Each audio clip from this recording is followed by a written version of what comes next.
Hey, Soul Seekers, it is intuitive energy healer Kathy Weiss here. Welcome to this week's episode of Monday Messages. I'm coming to you live from my reading room here on the central coast of California. And I have a couple different things that we're going to dive into this afternoon. I'm going to have a quick little universal message for everyone who's watching and talk a little bit about some of the energy that I'm bringing into the reading, and we're going to have a card to support today's message and a couple different things going on.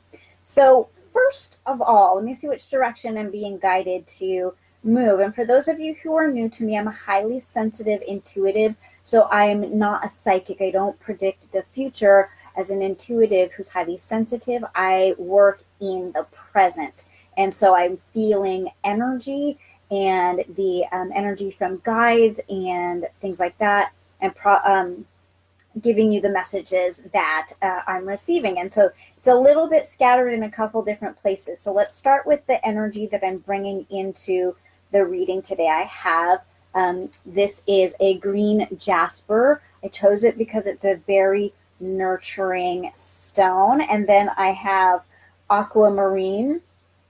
You can't quite see it. It's a really lovely kind of like light green color. This helps to soothe anxieties, fears, and phobia. And then lastly, this guy is all, I love it's like green and purple. It's super pretty. This one is all about balance, cooperation, and protection. And I really chose it for the protective energy more than anything today. So I am coming to you live from California. I live on the Central Coast. I'm about exactly halfway between Los Angeles and San Francisco, although I spent the first 34 years of my life in Southern California. Native Angelino is what that's called when you're born and raised in LA. So the collective energy in the state of California right now is like shell shocked. If I could pick up on one major energy for everyone right now, it's like we're all a little bit stunned with the intensity of the fires that are burning and continue to burn, the loss of life and destruction. On top of that, that there was a shooting like days before the fire in Thousand Oaks. And so we're all just a little bit like, oh, blam. So if you're someone who's highly sensitive, empathic, intuitive in that sort of way, chances are you might be feeling a little bit tired or anxious or something like that, because there's an overwhelming um, feeling of sadness and grief, and all that kind of stuff is in the air. So that is affecting us right now. And so it's even like really quiet over here in my Mad as I Had Her teacup. There's usually about 20 or so names at a time. And today there's like three. So I can definitely feel that we're all just a little bit like, whoa, and we just cannot even deal. So I do have a universal message that's for everyone around this topic a little bit, and it has to do with the idea that prayer works and prayer is effective in these very difficult and challenging situations, because so many of them have happened all at once. So we can feel like that our energetic resources are tapped out, our financial resources are tapped out, or that we just don't have any more of those things to give in aid to the people who need it. And in California, we're talking about hundreds of thousands of people that are displaced, thousands that have lost homes and lives. And it's just like, oh my gosh, where do I put my time, energy, and resources? And I can't spread it out everywhere. So words and thoughts are vibration, and prayer is a form of either speaking words out loud or thoughts in your mind. And your vibration emanates away from your body. So the words that you're saying and the thoughts that you're thinking are creating vibration in the subtle body energy, or the subtle energy of the world. And those vibrations go out and touch and affect other people, and they affect the world around you. So know that if the only thing you feel like you can contribute to these challenging situations is positive words, thoughts, prayers, uplifting feelings, that works, It is felt by the collective energy. It helps to uplift and provide comfort, and it's valid and meaningful. And don't let yourself get feel guilty or put down upon by sometimes, you'll see on social media postings like, yeah, your thoughts and prayers are great, but what we really need is this, or I don't want your thoughts and prayers, I want this. Know that those people probably are just not quite understanding how powerful the positive vibrations from thoughts and prayers and that type of energy is. And if the word prayer is a little bit sensitive to you, I do know some people that like, oh no, I was raised in the church, and so prayer, man, they kind of have a difficult relationship with that. Just think of it as good thoughts, good vibes, good juju. Or you can even consider mantra. And mantra is a word or a phrase that is repeated over and over to have a specific effect. So you could simply be repeating over and over in your mind words like peace or love. Or yesterday, I was lighting a whole bunch of candles around my house. And as I was lighting the candles, I was just thinking, may all beings find the comfort and assistance that they need, because there are a lot of people in need of assistance and comfort, and I can't provide it to everyone, but I can send the energy into the universe that it does find its way to those people. And so, like, really strongly, you're being urged to really remember and to know deep in your heart that the positive intentions and energy that you put out into the world are felt, and that they're meaningful and they're valuable and they're necessary. We need that in the world. So please continue with your thoughts and your prayers and your good intentions and feelings. Yeah, hey, Lindsay, you are so welcome for that reminder. I think it's really important for all of us. So, okay, Monday Messages is all about choosing a winner for a free live intuitive reading. And what I'm hearing really strongly is, because it is a quiet week and I've got 3 names, that what we're going to do is actually hang on to all 3 of the names and keep them in there for next week. And that I'm going to pull a card that's a little bit more supportive of this message that I'm talking about today, as far as prayer and good vibration and mantra and positive energy.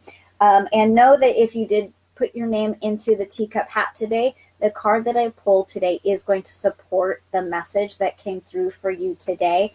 And if you're really super dying to know what it is, shoot me a message and I will give you a little teaser of what your message is today. But what I'm really feeling more strongly guided to do is read for everyone. So much more of a universal draw today. And I just really trust that there's a reason why I'm being guided to read for everyone today instead of one specific person. This card right now was like flying off of the deck. So I know that this is the card that we're going to use today to guide the reading forward. And I'm so super excited because it's been a while that I've just pulled a card that's like for everybody who's watching live. And what it says is enlighten heart and mind and to prepare. Hey, Vicky, nice to see you. So Vicky, I think you just popped in right after I said, because it's such a quiet week, everyone who put their name in today is going back in next week. And this card is for everyone whose name is in the teacup hat, but also everyone who is watching and needing some comfort and some nurturing around all of the difficult energy that's sort of flying around in the state of California right now. And what I heard really loud and clear is number one, and we're going to get to the card in a second, but I'm hearing number one to let you guys know how important it is to honor and respect people's sorrow, and that people are going to be expressing their sorrow and their grief in a wide range of ways, from anger and outrage to being really numb and quiet or disorganized and scattered and confused, and that these are all really valid expressions of grief and fear and loss. And so if you're someone who is not having the loss right now, to really just really honor and respect people's ways of expressing that. and to be reminded. So I hear like, why did this happen, or why do these things happen? Because they happen on a regular basis. And one of the things that we know from looking back and reflecting on past difficult experiences that are shared by a large group of people is that often they'll say this what actually turned out to be the greatest gift. That losing my home was horrible, but in the end, I learned so many things that could never have learned in any other way. So remember that all souls have come into a physical body for the joy and the thrill and the experience of a physical body, but also to learn and grow and expand their soul. And each soul needs a different type of experience for growth and expansion.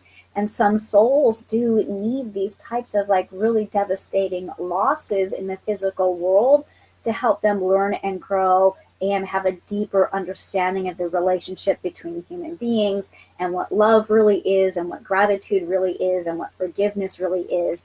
And so to remember that and hold that in your heart, that while people are experiencing sorrow, from this sorrow, they will receive a really divine and beautiful gift. And so the best thing you can do for anyone, personally who's going through a challenge right now is to let them have their emotions, and you hold for them that positive spark of light, that there is a gift being bestowed beneath the sorrow.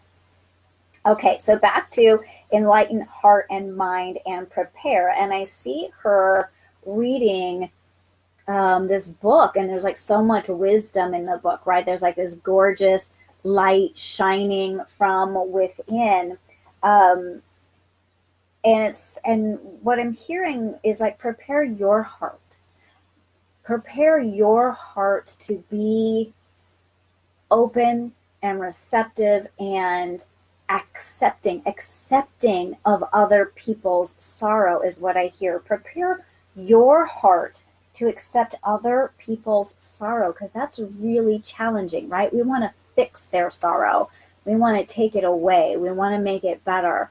But the best thing that you can do is let someone grieve and just say, yeah, that sucks right now. It sucks so hard.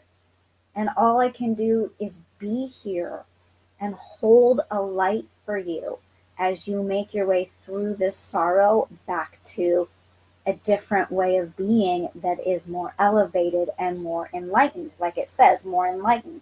Um, so let's take a quick peek into the guidebook and see how that supports what we have to say today. So in Enlightened Heart and Mind, prepare, what the guidebook says is, knowing the fundamentals of any discipline is the foundation of an enlightened heart and mind. Don't hesitate to take a course, ask questions, and become well educated. Our minds are a gift from God. We need them to survive on earth. Get educated and learn the basics. And what I'm hearing is that for those of you who are watching, we're talking about the basics of a spiritual life, or a spiritually enlightened life, a life that entails at least a basic grasp of the spiritual laws that are guiding us in the physical realm, and to be willing to ask weird questions. Okay, and I'm hearing to tell you, for example, I had a conversation with a lovely friend of mine a couple days ago, and I was like, what the F is the fifth dimension anyway? Because I keep reading and hearing about the fifth dimension, and I have no idea what it is. I don't even really know what the third dimension is, and this is apparently the dimension we're living in. So could you hook me up and explain it? So don't be afraid to find people who aren't going to bat an eyelash at your weird questions about spiritual laws, about energy, about vibration. To me, these are all one and the same. It's all vibration and it's all energy, and it's about how things are vibrating and how you're vibrating and what your frequency is and all that kind of stuff. And so as you prepare yourself for being a light to other people's sorrow, you want to not be afraid to learn or seek out books or resources or groups where you feel safe to ask questions until you come to a place of understanding within yourself. And I'm hearing that this message is complete. And I hope it was a good one, y'all, because I mean, that was like straight up channeling. So 2, 3, 4 words at a time were just flowing through me and out to you guys. So use the comments or the like button or whatever and let me know if this message made sense, if it landed and resonated for you. And again, for those of you who did put your name in the teacup hat, I'm totally saving you for next week. And a chance to win a free live intuitive reading. I'm going to be back on Wednesday at 12:30 talking about the power and purpose of forgiveness. Don't shy away from that one, y'all, because there's some really good, juicy stuff that is going to be really eye-opening and transformative and healing for you, especially as we move into the holidays, where some of us start to get a little bit flared up around our own past hurts or challenges.